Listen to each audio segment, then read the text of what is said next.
Dynamic Success the Junior College. Enter to win. Masters in MPC and BPC. अस्सलाम वालेकुम नाज़रीन, आइए नज़र दें देश और दुनिया के खबरनामे पर।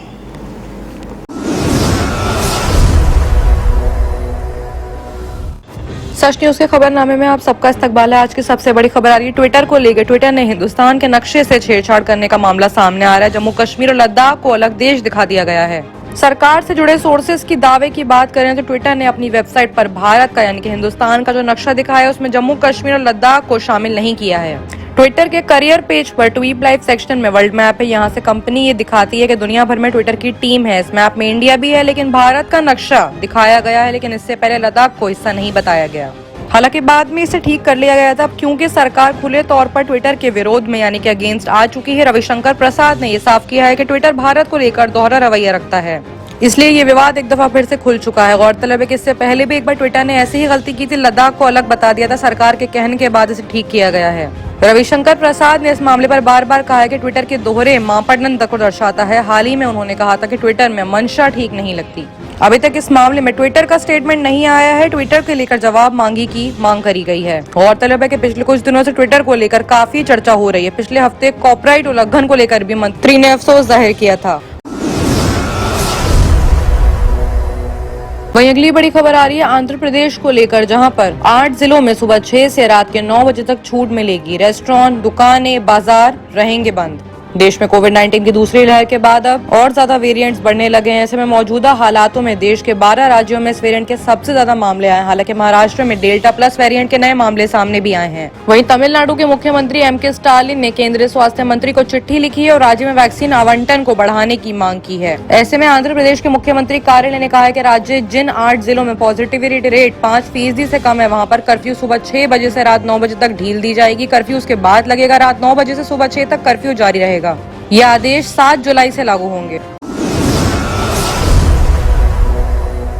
वहीं अगली बड़ी खबर आ रही है मायावती के ऐलान को लेकर, जहां पर बीएसपी नहीं लड़ेंगी जिला पंचायत अध्यक्ष के चुनाव। मायावती ने इस मंडे को यहां पर सबसे कहा है कि बीएसपी ने फैसला लिया है कि वो इस वक्त प्रदेश में हो रहे जिला पंचायत अध्यक्ष का चुनाव नहीं लड़ेगी। उन्होंने कहा है कि इसमें कोई संदेह नहीं है कि यूपी में जिला पंचायत अध्यक्ष चुनाव का जीतना पूरे तौर से खरीद फरोख्त और सरकारी मशीनरी का दुरुपयोग करने के आधारित बनकर रह गया है। इस मामले में अब बीजेपी भी वही तौर तरीका अपना रही है जो समाजवादी पार्टी अपने शासन काल में अपनाती रही है। मायावती ने कहा है कि इस वजह से बीएसपी को 1995 में सपा के साथ इमरजेंसी गठबंधन सरकार से अलग होना पड़ा था। उन्होंने कहा है कि जिला पंचायत अध्यक्ष के चुनावों में धांधली के मद्देनजर पार्टी ने फैसला लिया है कि वो इनमें हिस्सा नहीं लेगी। पार्टी के वर्कर से कहा गया है कि वो इस चुनाव में अपना समय, वक्त और ताकत तीनों चीजें दें, बजाय इसके कि वो संगठन को अब से ही चुनाव शुरू करें। यूपी के पूर्व मुख्यमंत्री ने कहा है कि इस बार आगामी विधानसभा चुनाव के प्रदेश में बीएसपी की सरकार बन जाएगी तो जिला पंचायत खुद ही बीएसपी में शामिल हो जाएंगे।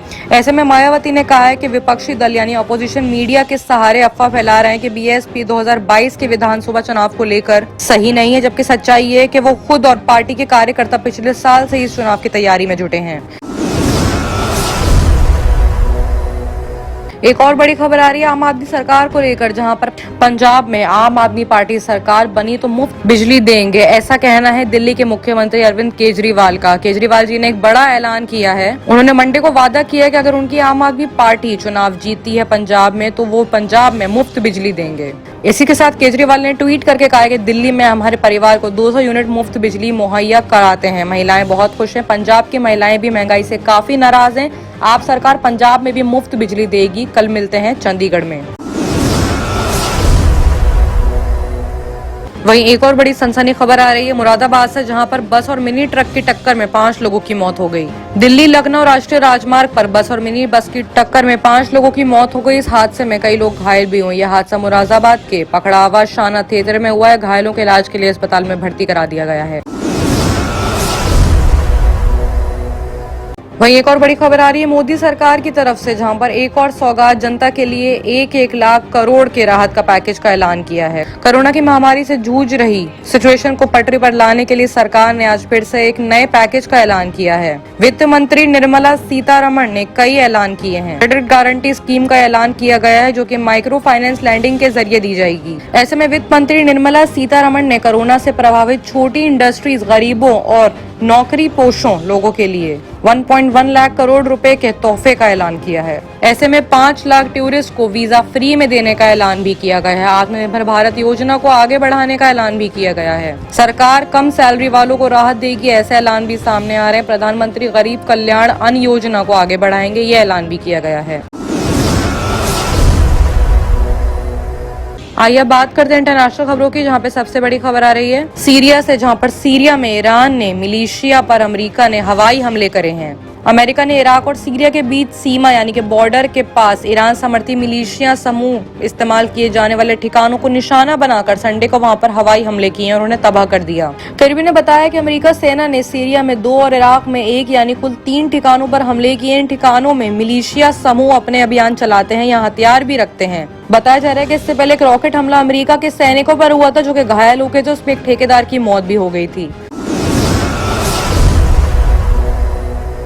अगली बड़ी खबर आ रही है बांग्लादेश से, जहां पर बांग्लादेश की राजधानी ढाका में बम फटने से 7 लोगों की मौत का मामला सामने आया, वहीं दर्जनों लोग घायल भी हो गए हैं। बांग्लादेश की राजधानी ढाका में संडे देर रात को एक बम धमाके में कम से कम 7 लोगों की मौत का ये मामला सामने आ रहा है। शक जताया जा रहा है कि ये बम धमाका गैस सिलेंडर फटने की वजह से हुआ है।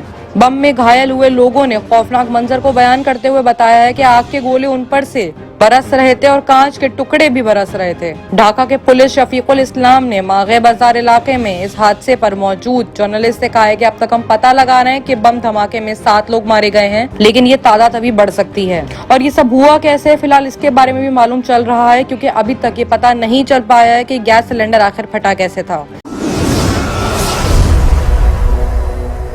एक और बड़ी खबर आ रही है इजराइल, ऑस्ट्रेलिया और फिजी में रहने वाले लोगों की तरफ से मास्क हटाने की जल्दबाजी में उनको काफी कुछ महंगा पड़ गया। अब वहां पे कोविड-19 के मामले काफी तेजी से बढ़ चुके हैं। अनलॉक के बाद खुली जगहों पर मास्क पहनने के लिए सबसे ज्यादा वाहवाही इजराइल को मिल रही थी, लेकिन वहां पर एकदम से करवट बदली है और वहां पे कोविड-19 के मामले इतने बढ़ गए कि दोबारा से मास्क की पाबंदियां लग चुकी हैं। आलम यह है कि ऑस्ट्रेलिया और फिजी में भी यानी कि तीनों देशों में अब लोग दोबारा से घरों से बेवजह बाहर निकलने को सही नहीं मान रहे हैं। कोविड प्रोटोकॉल भी फॉलो करना पड़ रहा है, जो नहीं करेगा उसको सख्त खड़ी सजा भी मिलेगी। बाकी की तमाम खबरों के लिए देखते रहिए सच न्यूज।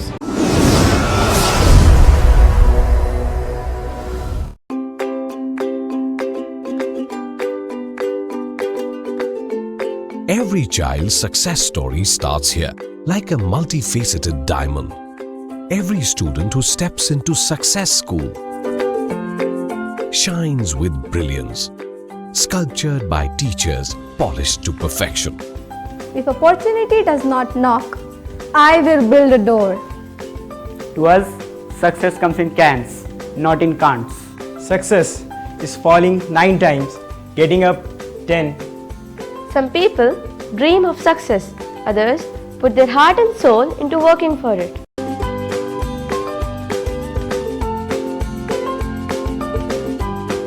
Success, finding oneself.